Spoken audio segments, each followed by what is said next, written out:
Handog ng Radyo Pilipinas World Service ang programang Global na Tayo. Pag-uusapan, hihimayin, aalamin ang mga isyung pinag-uusapan ng bayan at dadalhin sa pandaigdigang plataforma. Global na Tayo, talakayang hindi lang pambansa, bagkus pang global community pa. Global na Tayo, dito sa Radyo Pilipinas World Service, ang online digital station ng Pilipino saan man sa mundo. Tara na, Global na Tayo!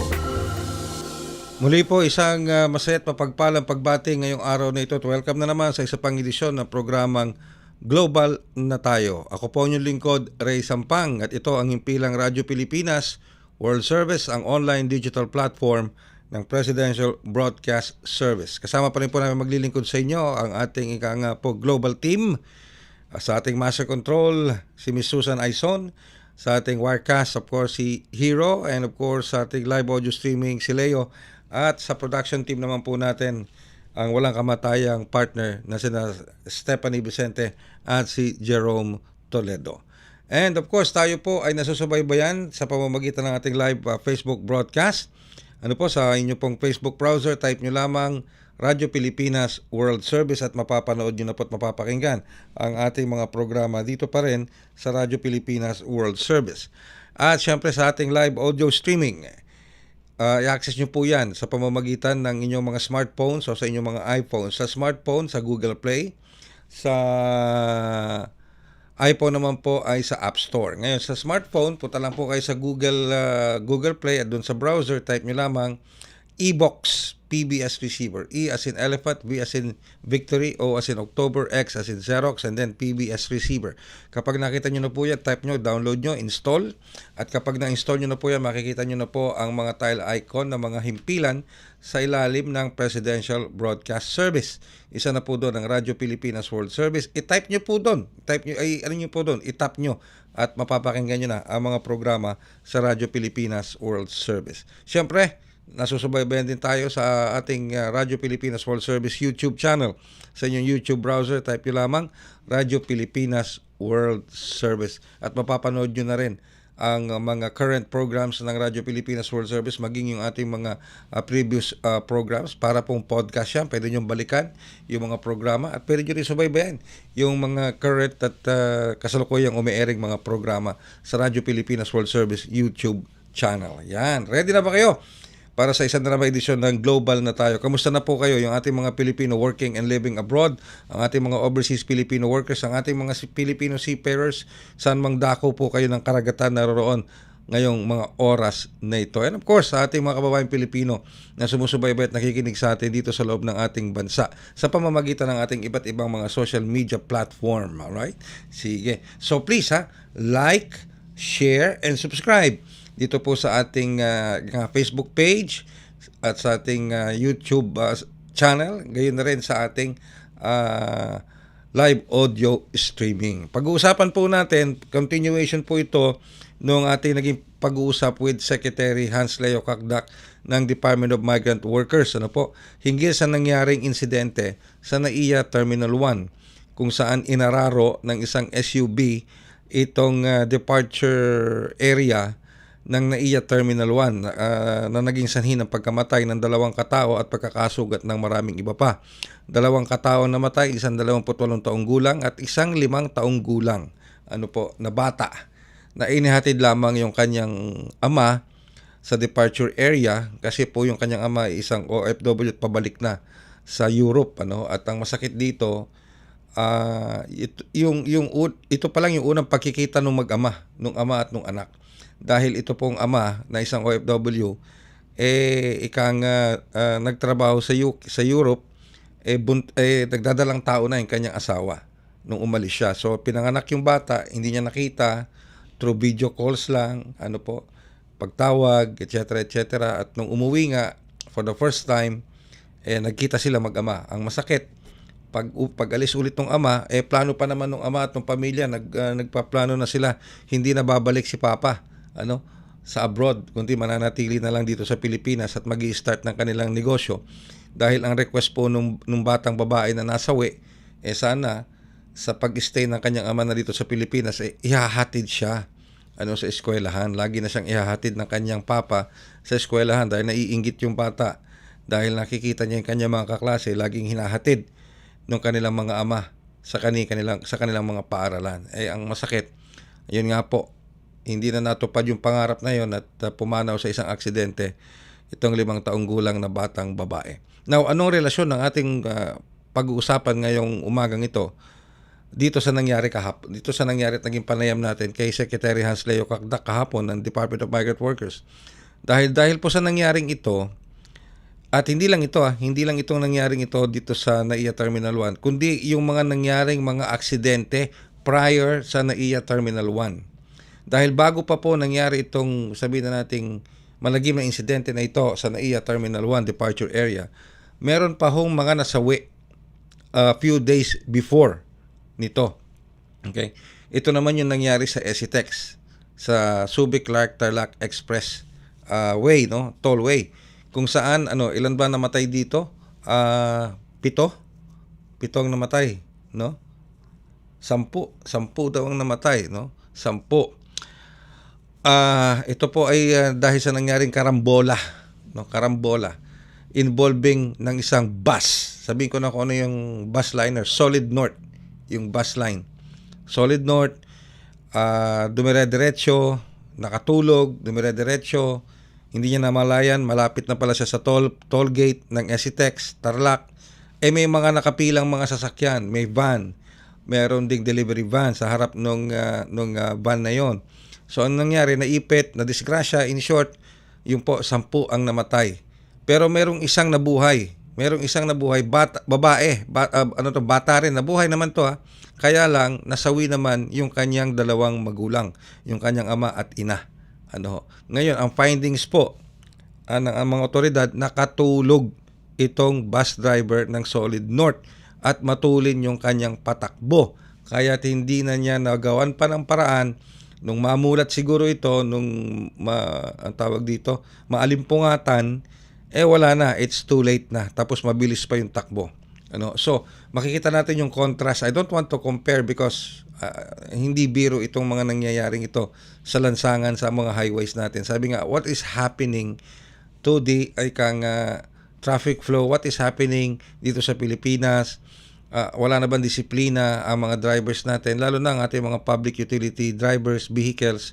Pag sinabi mo kasi natin public utility drivers, yan po yung nagdadrive ng mga bus, ng mga jeep, ng mga taxi, ng mga FX, ng mga tricycle. Basta gamit po ng commuting public. Pag ikaw ang nagmamaneho, araw-araw niyan, you are a public utility driver. Okay? So, yun ang pinaka-general definition nun. So, anong nangyayari? Hindi pa kasama yung mga road rage, ha? Hindi pa kasama yung mga road rage na nangyari din nito mga nakalipas na araw.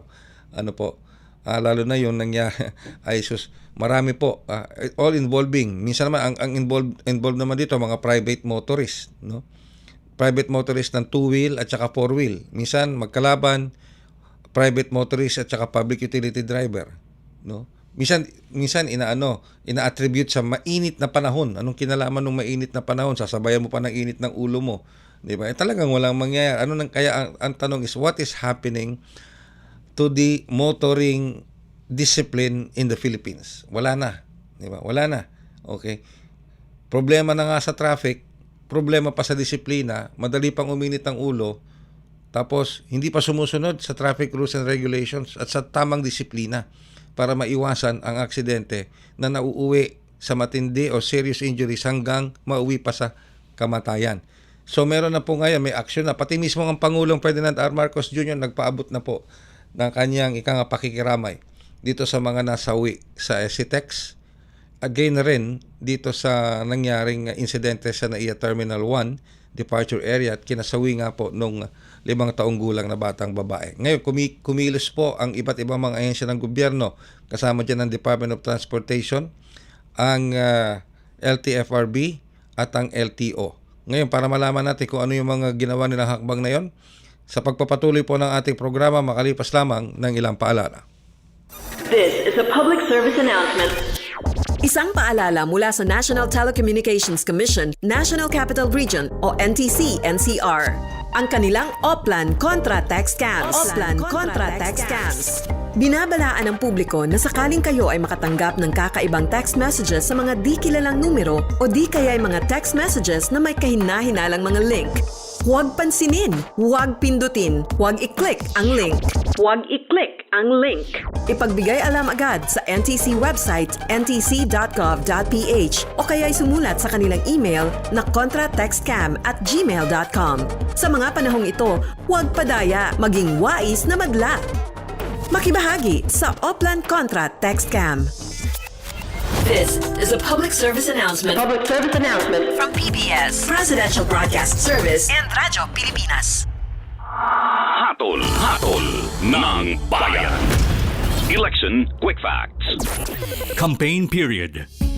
Ang opisyal na campaign period para sa mga national candidates ay magsisimula sa February 11, 2025 at mayroon silang 90 days para mangampanya. Samantala, mayroon namang 45 days para mangampanya ang mga tumatakbo para sa local positions at magsisimula ito sa March 29, 2025. Ang campaign period ay matatapos sa May 10, 2025. Hatol ng bayan. Election Quick Facts. Ang bawat Pilipino ay kwento ng pag-asa at kasama si Pangulong Ferdinand Marcos Jr., ang pinapangarap na bahay ay maisa sa katuparan na. Ang hanarin ninyong magkaroon ng maayos at sariling tahanan para sa inyo at sa inyong mga pamilya ay magiging abot kamay at abot kaya na rin. Ang layunin ng pambansang babae ay gustong-gusto ng Pangulo na magkaroon ng bahay ang bawat Pilipino. In our case, in SBMA, magtayo na tayo ng socialized housing para sa empleyado. Kaya ang layunin ng Presidente na magkaroon ng bahay ang bawat Pilipino ay isang napakagandang hangarin niya para sa mga kababayan niya. Ang hangarin ng pamilyang Pilipino ay makakamit. Sa pamahalaang Marcos, ang bagong Pilipinas nakikita na. Sa nagbabagong Pilipinas, patuloy ang trabaho, patuloy ang pagbabago. Paliwanag mo sa tao na hindi totoo yan. Dahil ang totoo, yung totoo ang dapat ninyong malaman. Nagkalat sa internet ang fake news o mali at tinatapat niyo yung tao. what they are doing is creating panic. We say no. Yung pagkalat ng fake news. And some of it's dangerous.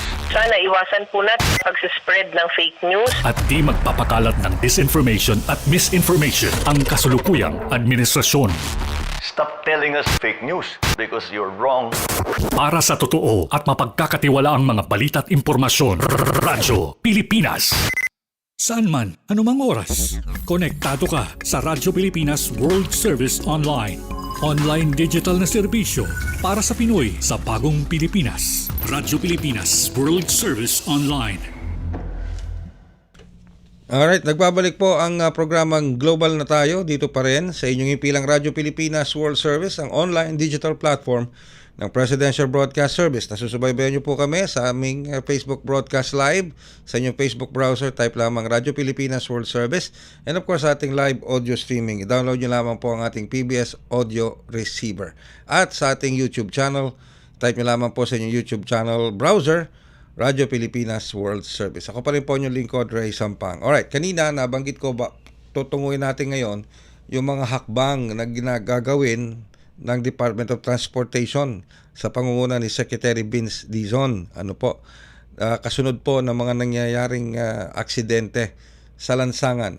No? Lalo na po dito sa mga nangyaring mga aksidente na nagresulta sa pagkamatay ng 10 nating mga kababayan dito po sa may SCTEX involving the Solid North Bus Company at isa pong bata, 5 taong gulang na batang babae na nasawi naman dahil po dito sa insidente ng rumagasang SUV dito sa may NAIA Terminal 1 sa departure area. Ngayon, syempre ito pong si Secretary Vince Dizon, ipinag-utos na yung mandatory drug testing. Mandatory drug testing sa lahat po ng mga drivers ng pampublikong mga sasakyan o yung public utility vehicles every 90 days. So every 90 days magkakaroon po sila ng tinatawag na drug testing dito po sa mga public utility vehicle drivers. Ulitin ko, public utility vehicle drivers, mga drivers po ng mga jeep, yung pampasaherong jeep, drivers ng mga pampasaherong bus. Yan man ay bumabiyahe sa National Capital Region o sa labas ng capital region papunta ng mga probinsya. Ano po? Yung pong 90-day drug testing na yan sa mga public utility drivers ay resulta na rin po ng mga nangyaring aksidente. Particular dito sa naunang aksidente na kinasawi ng 10 katao sa Subic-Clark-Tarlac Expressway o SCTEX. Sa isa po kasing press conference sa may opisina ng DOTR dyan po sa may San Juan City, sinabi po ni Secretary Dizon na pinag-utos niya at ang departamento at nagbigay nga ng direktiba na agad itong bigyang pansin, agarang bigyang katuparan itong order niyang 90-day drug testing. At sabi nga niya itong unahin itong mga bus drivers ng Solid North. Ayan ha. Okay. Mukhang kasi meron pa yatang ibang mga drivers ng Solid North Bus Company ang hindi sumusunod doon sa direktiba na sila ay mag-undergo ng drug testing. Dahil bukod po kasi dito sa drug testing, itong mga bus units ng Solid North, itong bus company na na-involved dito sa SCTEX crash collision na kinasawi ng 10, nasuspindi po yung kanilang mahigit sa 200 bus units. Dahil sa investigasyon na ginagawa ng DOTR kasama ang LTFRB at LTO. Alright? Ngayon, nagpataw sila ng drug testing. Mukhang merong ilang mga bus drivers sa Solid North na ayaw mag-undergo ng drug testing. Talaga ha. Now, ito pong DOTR ay makikipag-ugnayan din, makikipagtulungan sa Philippine Drug Enforcement Agency o PDEA. Biruin nyo yan ha. Makikipagtulungan na ang DOTR at ang DOTR sa Philippine Drug Enforcement Agency para ma-implement itong tinatawag na mandatory drug testing. At para po lalo tayo makakuha ng mas magandang detalye tungkol dyan, kapiling po natin sa linya ng ating komunikasyon dito sa ating programang Global na Tayo ang opisyal na tagapagsalita po ng Land Transportation, Franchising and Regulatory Board o LTFRB spokesperson, Attorney Ariel Inton. Okay, sige. So makakasama po natin siya para po makakuha tayo ng karagdagang detalye tungkol dyan. Dahil po yan, marami rin po kasing mga bukod sa magandang adhikain nitong direktibang ito mula sa DOTR sa pamumuno ni Secretary Dizon, marami rin naman pong mga katanungan mula po sa ating public utility vehicle drivers para po maipatupad na maayos itong 90 days.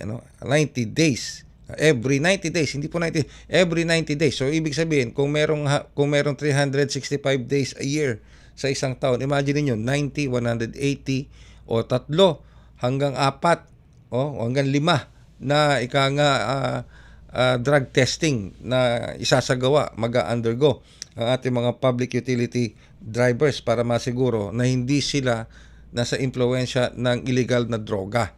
Kasi maraming mga dahilan kung bakit ba nagte-take ng illegal drugs o droga ang mga public utility drivers natin. Una, inaantok. Mahaba yung biyahe. Inaantok sila. Pampagising daw yun. Pampasigla sa kanila para hindi sila antokin sa biyahe. Ang problema, iba yung epekto sa katawan nila nitong illegal drugs. Akala nila kasi kung minsan mabagal pa yung takbo nila, napakatuloy na pala nung kanilang takbo. Kaya ayun, nagkakaroon tuloy ng malaking disgrasya. Alright, we're just establishing our connection with Attorney Ariel Inton, ang spokesperson ng LTFRB. Habang sinasagwa po natin yan, narito muna ang ilang paalala. Sa ilalim ng administrasyon ni Pangulong Ferdinand Marcos Jr. ay isusulong ang mga proyektong mangangalaga ng ating kalikasan bilang isa sa mga prioridad sa pagtatatatag ng bagong Pilipinas. We remain committed to global decarbonization goals and the reduction of our carbon footprint. Our overall target is to be carbon neutral by 2040. But we have a milestone, what we call 30 by 30. 30% reduction by 2030. Considering that this is a free port zone, dito mo matatagpuan yung concentration ng mga manufacturing, mga pabrika, mga service industry. yung program ng ating Pangulo is not impossible. It is doable. And we are very determined to show that to the entire nation. Ang pagkakaisa ng bawat Pilipino upang makamit ang carbon neutrality by 2040 ay lalong naging posible kasama si Pangulong Ferdinand Marcos Jr. Sa pamahalaang Marcos, ang bagong Pilipinas nakikita na. Sa nagbabagong Pilipinas, patuloy ang trabaho, patuloy ang pagbabago. Hatol ng bayan. Election Quick Facts. Gun ban. Mula January 12 hanggang June 11, 2025 ay iiral ang gun ban sa buong bansa kasabay ng pagpasok ng election period para sa 2025 midterm elections na gaganapin sa May 12. Ang mga lalabag ay papatawan ng parusang pagkakakulong sa loob ng 1 hanggang 6 na taon, permanent disqualification from public office, at aalisan ng karapatang bumoto. Samantala, ang mga dayuhan naman na mahuhuli ay ipadireport matapos ang kanilang pagkabilanggo. Hatol ng bayan. Election Quick Facts. Alright, patuloy po kayo sumusubaybay sa ating programa ang Global na Tayo dito pa rin sa inyong impilang Radyo Pilipinas World Service, ang overseas station at online digital platform ng Presidential Broadcast Service. Nasa linya na po natin ang komunikasyon ang ating butihing tagapagsalita, spokesperson ng LTFRB, Attorney Ariel Inton. Attorney Inton, magandang araw po. Si Ray Sampang po ito sa programang Global na Tayo. Sir Ray, Opo. magandang umaga po sa ating mga taga-subaybay. Alright, napatawag po kami, Attorney Inton, dahil nga po dito sa order ng ating kalihim ng DOTR na magsagawa ng 90 days, every 90 days na drug test dito sa ating mga public utility vehicle drivers, plus yung pong meron na rin pong kautusan na bawasan yung oras ng mga pagmamaneho ng mga drivers natin. Kailan po ba effective mangyayari ito, Attorney Inton? Inilabas po ng ating kalihim ng kagawaran ng transportasyon si Secretary Vince Dizon ang Department Order 2025-08 yung tungkol nga po sa mandatory drug test, kung saan mandated na po yung drug test ng mga public utility vehicle every 90 days. No? Ngayon, ito po ay hihintayin po natin ang implementasyon po nito pagkababa nito officially sa LTO at LTFRB in coordination po sa PDA at accredited testing centers ng DOH, and then po okay. So sa implementation po. So every 90 days po ito. ASAP po, aayusin lang po natin yun mga detalye considering that the coverage of this department order ay hindi lamang pong public utility bus drivers but all public utility vehicle drivers. So that means po, Attorney Inton, pati yung mga drivers ng ating mga pampublikong jeepney, ano po? Taxi Taxi bus, din, lahat. minibus, Lahat. TNVS, motorcycle taxi, school service, lahat po yan. Basta po public utility vehicle. Okay. And this was brought about dahil dito sa nangyaring insidente ng road, sabi nating karambola dito sa ECTEC sa May Tarlac. Well, that triggers it, no? Pero ang ahensya naman po, even before this department order, ay pinatutupad po yung drug testing. Pero ngayon, ang nais po ni Secretary Vince Dizon ay 90 days. So nagtakda po siya, no? Ngayon, maging malinaw lamang po na it doesn't mean na tuwing 90 days lang tayo magda-drug test. Hindi po. Dahil may batas po na dapat sundin na yung nga po yung periodic drug testing, considering na, again, another example is within the week. Until next week, election na po, sigurado yung influx of passengers na uuwi para bumoto, yan po, magkakaroon pa rin ng mga random drug test po ang LTO, PDA, ang LTFRB, para po masiguro natin na drug-free yung mga drivers ng ating public transport. Alright. Ang tanong po doon, Attorney Inton, is who will shoulder the drug test? Okay. Yung pong drug test ay dun po sa pinatutupad po ng LTFRB. Yan ang operator po ang dapat mag-shoulder ng expenses niyan, considering that it is the duty of the operator to see to it na yung kanilang mga drivers are fit mentally and physically to drive public transport. So, yan po yung ginagawa po sa kasalukuyan. It is the operator that will shoulder it. Alright, the operator. So, pero wala po ba? Unless, sir, na since this is mandated now by the OTR at meron pong ibang kasi may mga senador na nga pong nagtatanong tungkol dyan na meron bang sapat na pondo pa dyan, we will know, no, pagka in-implement yan. Pero if you will ask, ano ba yun ginagawa sa kasalukuyan, ay operator po. In fact, katulad po doon sa nangyari sa SETEX, isa po sa dapat i-comply ng operator ng Solid North is for the drivers to undergo drug tests sa lahat ng kanilang drivers. So, who will shoulder that? Of course, the operator. Okay. So, para hindi natin pinangungunahan, baka meron pong pondo na ilalaan dyan or what, pero sa ngayon, it's always the operator because that is part of the duty as an operator. Alright. Balit ang nakarating po sa amin na Attorney Inton, mukhang meron pang ilang mga bus drivers ng Solid North na ayaw pang magpa-drug test. Okay. Kapag may ayaw, ay maari po silang matanggal sa kanilang trabaho dahil ang pinag-utos po ng LTFRB sa operator, all their drivers should undergo a drug test. Ayun, okay. Alright. Pero bukod po kasi dito sa 90-day drug test, meron din pong mga iba pang mga measures na gustong mangyari, gawin. Tulad po nitong yung PUB driver, hindi siya pwedeng straight na 6 hours na, 4 hours na lang. Dapat lagi may karelyebo ito. Bukod pa dun sa konduktor. Ito naman ay move ng LTFRB, Land Transportation Franchising Regulatory Board. Ito po ba nakarating na rin at naibaba na rin sa ating mga bus operators, Attorney Inton?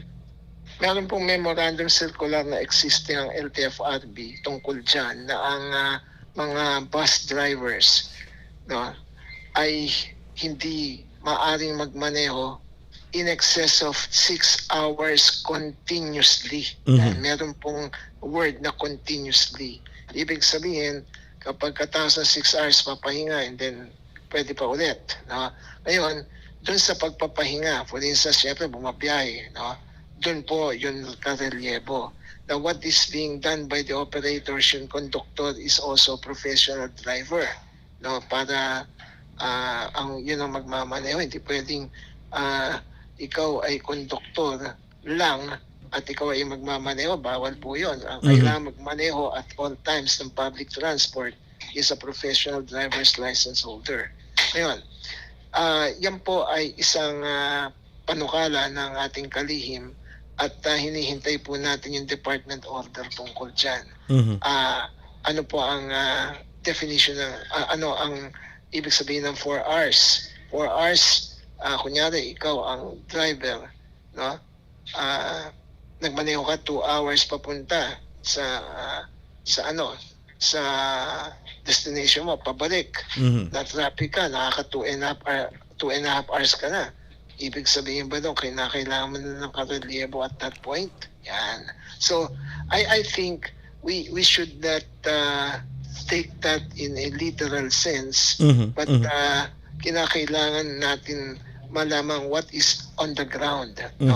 At ang nais ng ating pong kalihim ay wag po magmaneho ng sobra sa